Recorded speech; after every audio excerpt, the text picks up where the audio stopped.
రావచ్చేమో కానీ పరలోక యాత్రలు వెళ్ళిన వారు తిరిగి మళ్ళీ వారు ఏం చేస్తారంటే వారు మరవ పడతారు.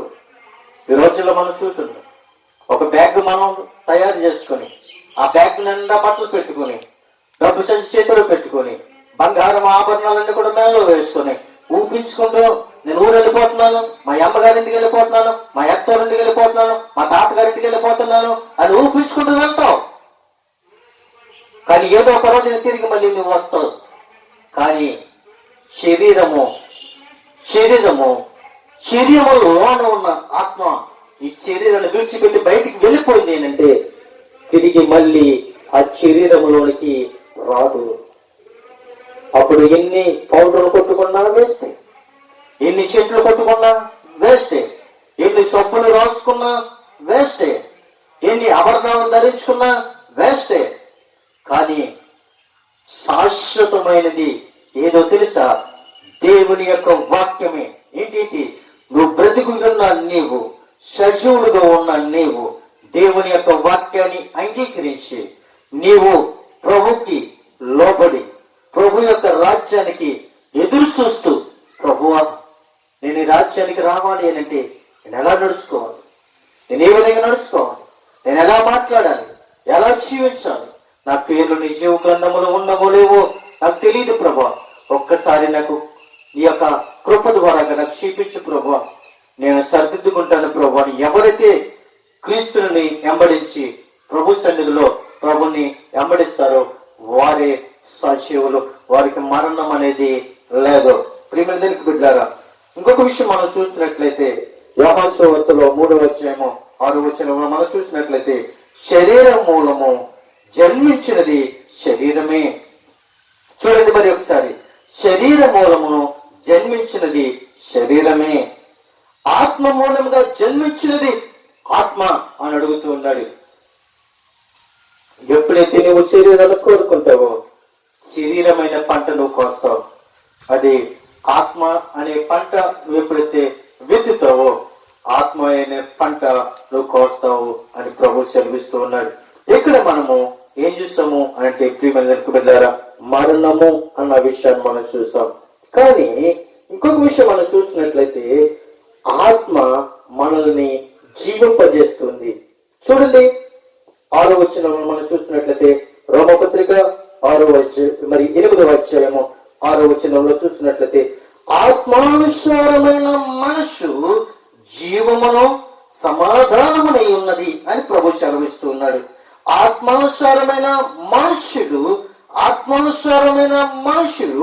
ఆత్మానుసారంగా నడుచుకుంటే వారి మనస్సును దేవుని వైపుకి ఇస్తే వారు ఏం చేస్తారు తెలుసా?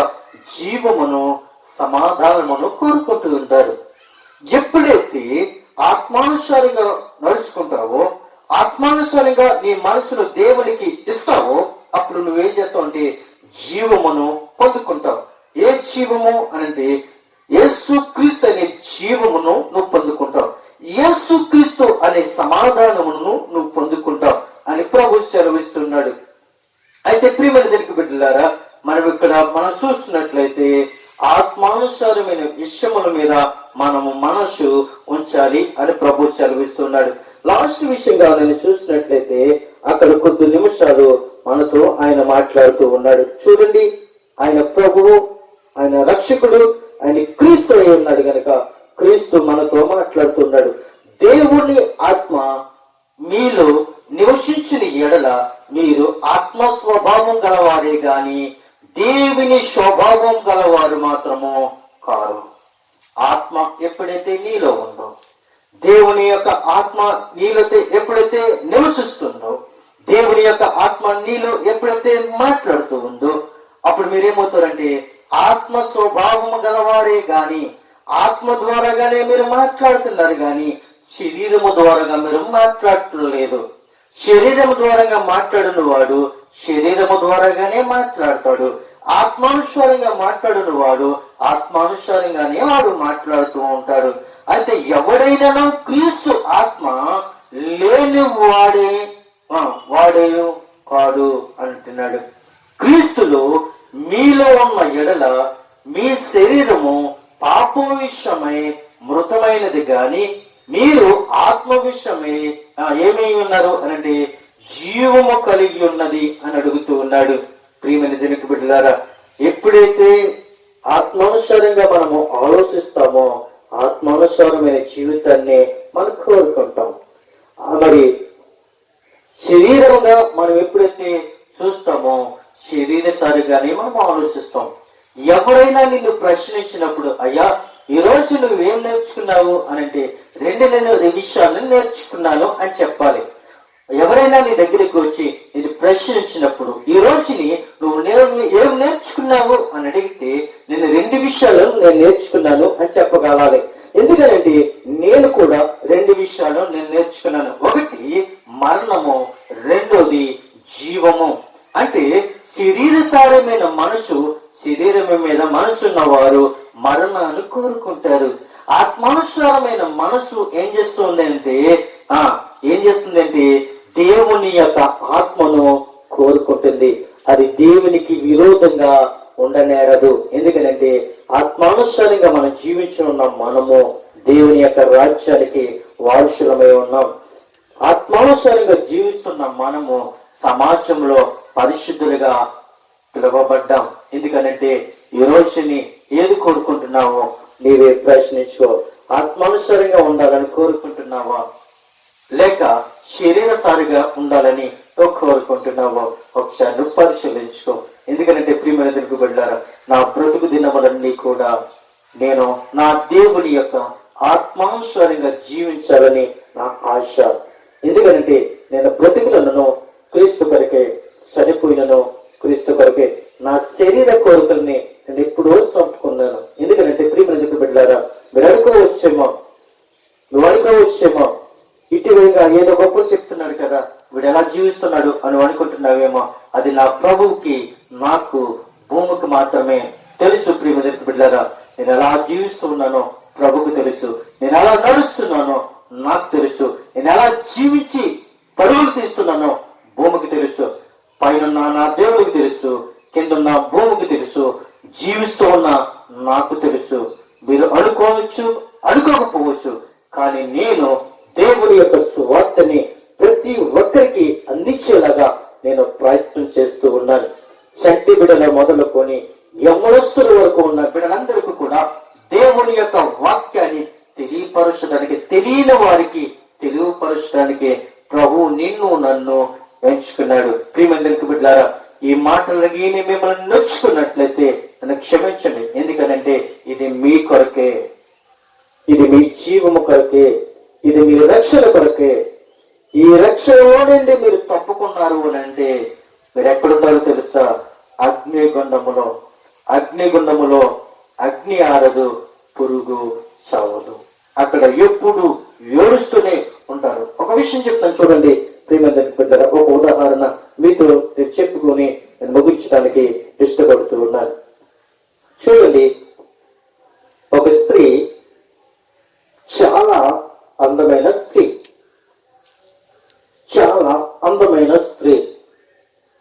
అయితే ఒక దైవజనుడు ఆ స్త్రీ దగ్గరికి వచ్చి, అమ్మా నువ్వు చాలా అందమైన దానివి, చాలా సుదూరమైన దానివి, నీవు దేవుని యొద్దకు వస్తే దేవుడు నిన్ను చూసి సంతోషిస్తాడు, ప్రభుని అంగీకరించు అని చెప్పాడు. ఆ స్త్రీ అంది, అయ్యా ఈ అందమే నా యొక్క పెట్టుబడి, ఈ అందమే నా సౌందర్యము, ఈ అందము లేకపోతే నేను బ్రతకలేను అని ఆ దైవజనుడితో మాట్లాడింది. ఆ దైవజనుడు దేవుడితో మాట్లాడుతున్నాడు, అయ్యా నువ్వు ఆ స్త్రీ దగ్గరికి వెళ్ళి చెప్పమన్నావు, నేను చెప్పాను. ఆమె అంటుంది, నా అందమే నా పెట్టుబడి అని చెప్పింది. నువ్వు 2-3 సార్లు చెప్పమన్నావు, నేను చెప్పాను. ప్రభువా నా మాట ఆమె అంగీకరించటం లేదు అని చెప్పినప్పుడు ప్రభు అన్నాడు, ఆమెని విడిచిపెట్టాయి. నువ్వు వెళ్ళిపోతూ ఒక మాట అను, ఏదో ఒక రోజుని దేవుడు నీతో మాట్లాడతాడు. తీర్పు దినాన్ని, ఆ తీర్పులో ఆయన తీర్పు తీర్చబోతూ ఉన్నాడు. ఆయన్ని అంగీకరించుకుంటే నువ్వు రక్షింపబడతావు, అంగీకరించకపోతే శిక్షకు పాత్రురాలు చెప్పేసి వెళ్ళిపో అని చెప్పారు. ఆ దైవజనుడు ఆ స్త్రీతో చెప్పాడు. ఆ స్త్రీ అంగీకరించలేదు. అంగీకరించకుండా ఆ రాత్రి ఆ స్త్రీకి చాలా భయంకరమైన నీరసం వచ్చి ఆ నీరసము హాస్పిటల్కి వెళ్ళినా ఉపయోగకరం లేదు. ఇలా స్నేహితులతో చెప్పుకునే విషయము కూడా కాదు. హాస్పిటల్కి వెళ్తే డాక్టర్ గారితో చెప్పాలి, చికిత్సేటు. స్నేహితులతో చెప్పాలి, చికిత్సేటు. తల్లిదండ్రులతో చెప్పాలి, చికిత్సేటు. ఎవరితో చెప్పుకోవాలో తెలియని పరిస్థితుల్లో ఆమె కుమిలిపోతూ ఉంది. ప్రభువా నన్ను రక్షించు అన్న మాట ఆమె నోటిలోంచి రావడం లేదు. ఆమె అంటుంది, నేను బ్రతికినా చనిపోయినా నా అందమే నా పెట్టుబడి అని తన శరీరం మీద ఆశ ఉంచుకుంది. ఆ రాత్రికాల సమయంలో ఆ బాధతో ఆమె మరణించింది. మరణించిన తర్వాత ఆ తీర్పులోనికి వెళ్ళింది. ఆ తీర్పులోనికి వెళ్ళిన తర్వాత ప్రభువైన యేసుక్రీస్తు ఆయన యొక్క సింహాసనం మీద కూర్చున్నారు. కూర్చున్న తర్వాత ఉండి ఆ దైవజనుడు యేసుక్రీస్తు చెప్పమన్న మాటలు అక్కడ అక్షరీలుగా కనబడుతూ ఉన్నాయి. అప్పుడు ఈమె యేసుక్రీస్తు దగ్గరికి రావడానికి చిక్కుపడుతూ దాక్కుంటూ ఉంది. దైవజనుడు వెళ్ళి పిలుస్తాడు, అమ్మ క్రీస్తు సింహాసనం మీద ఉన్నారు, ఆయన పిలుస్తున్నాడు రా అని చెప్పినప్పుడు ఆయన తేజమైన ముఖాన్ని ఆమె చూడలేకపోతూ ఉంది. అప్పుడు ప్రభు అంటూ ఉన్నారు. ప్రభువు ఆమెని పిలిచారు, అమ్మ నువ్వెవరవో నాకు తెలియదు, నా దైవజనుడు చెప్పినప్పుడు నువ్వు వినలేదు, అందు నిమిత్తము నువ్వెవరవో నాకు తెలియదు. అదిగో అక్కడ అగ్నిగుండము కాల్చబడుతూ ఉంది, అదే నీ స్థలము అని చెప్పి దేవుని యొక్క దేవదూతల చేత ఈ యొక్క చనిపోయిన ఈ యొక్క ఆత్మను అగ్నిగుండంలో తీసుకుని వెళ్ళి అక్కడ గెంటేస్తారు.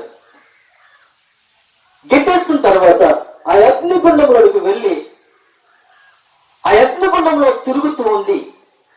ఆ అగ్నిగుండంలో తిరుగుతూ ఆమెకు దాహం వేసి అడుగుతూ ఉంది, అయ్యా నాకు దాహం వేస్తుంది, అయ్యా నాకు దాహం వేస్తుంది, గుక్కుడు మంచినీళ్ళు నా కంఠంలో పోయింది అని అడుగుతుంది. అప్పుడు దైవజనుడు అంటున్నాడు, అమ్మా నీకు ముందుగానే ప్రభు సెలవిచ్చారు, నువ్వు అన్నావు కదా నా అందమే పెట్టుబడి అన్నావు కదా, ఆ అందము చేత నువ్వు ఆ అగ్నిగుండంలో నీ అందం చూపించి అక్కడ మరి దాహాన్ని తీసుకోవచ్చు కదా అని అడిగినప్పుడు ఆమె సమాధానం లేదు. ప్రియమైన బిడ్డలారా, ఈ రోజు నీకు అందం పెట్టుబడి అయితే ఈ రోజుని ఆ పెట్టుబడి ద్వారా నువ్వు జీవించొచ్చేమో గాని నరకంలో మాత్రము కాస్త మంచి నీళ్ళు కూడా నీకు దొరకవు. ఎందుకో తెలుసా, పేదవాడు కనబడుతున్నాడు, అక్కడ ధనవంతుడు కనబడుతున్నాడు. ధనవంతుడు తిన్న రొట్టె ముక్కలు పేదవాడు తిన్నాడు, ఆకలి తీర్చుకున్నాడు. కానీ పేదవాడు దేవుని యొక్క రాజ్యంలో ఉన్నాడు, ధనవంతుడు నరకంలో ఉన్నాడు. అబ్రహామా నీ చిలుకుని వేలుతో ఒక చుక్క నా కంఠంలో పోయి నేను నా దాహం తీర్చుకుంటాను అని అడుగుతూ ఉన్నాడు. ప్రియమైన దేవుని బిడ్డలారా, ఈరోజు నువ్వేం కోరుకుంటున్నావు? జీవాన్ని కోరుకుంటే క్రీస్తుతో సహవాసం చేస్తావు.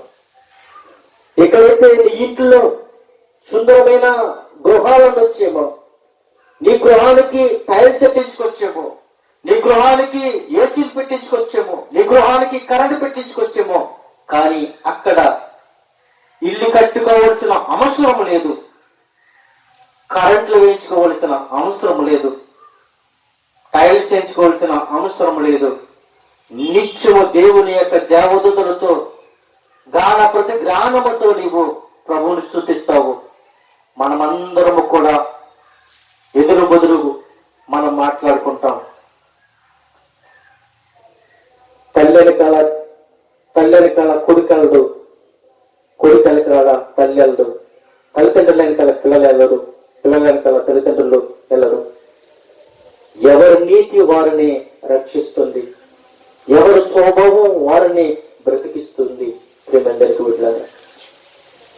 ఇక్కడ 4 విషయాలు మనం నేర్చుకున్నాము. 4 విషయాల్లో 2 విషయాలు, ఒకటి మరణము, రెండోది జీవము. ఆత్మానుసారమైన జీవము మనసు నిన్ను సంతోషపరుస్తుంది, జీవింపజేస్తుంది.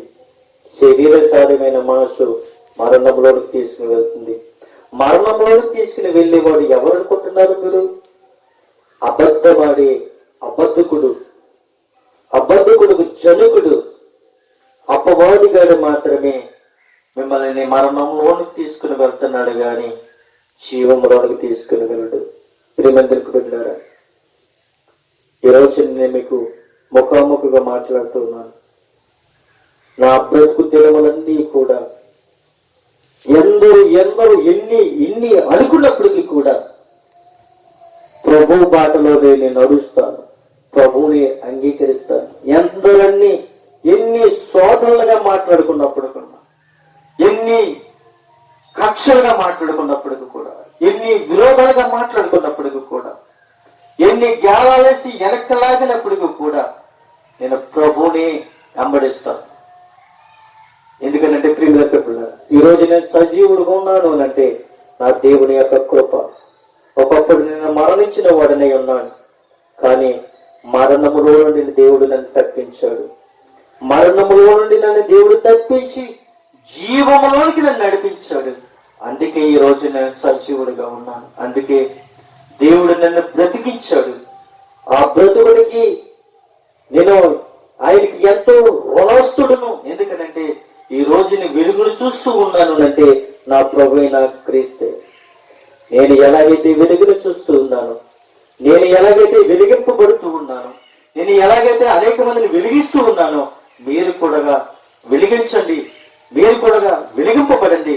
అనేక మంది రాజ్యాలకు వారసులుగా కనబడండి. మీరందరూ కూడా ప్రభుని స్తుతించండి, ప్రభు రాజ్యానికి వారసులు అవ్వండి. ఎవరైనా ఆపదలు ఉంటే వాళ్ళని ఆదుకోండి. ఎవరైనా శిక్షా విధులకి వెళ్ళిపోతుంటే శిక్షా విధులను తప్పించండి. ఎవరైనా చీకటిలో నడుస్తే అది తప్పు అని చెప్పండి. అయితే ఈ సమయాన్ని దేవుడు మనకి ఇచ్చాడు. ఈ సమయాన్ని మనము సద్వినియోగం చేసుకుందాం. సమయాన్ని వ్యర్థపరచుకుండగా ప్రభు రాజ్యానికి వారసులు కావాలని కోరుకుంటూ ఆ మాటలు ముగిస్తూ ఉన్నాను. కొద్ది మాటలు దేవుడు దీవించును గాక. ఆమేన్.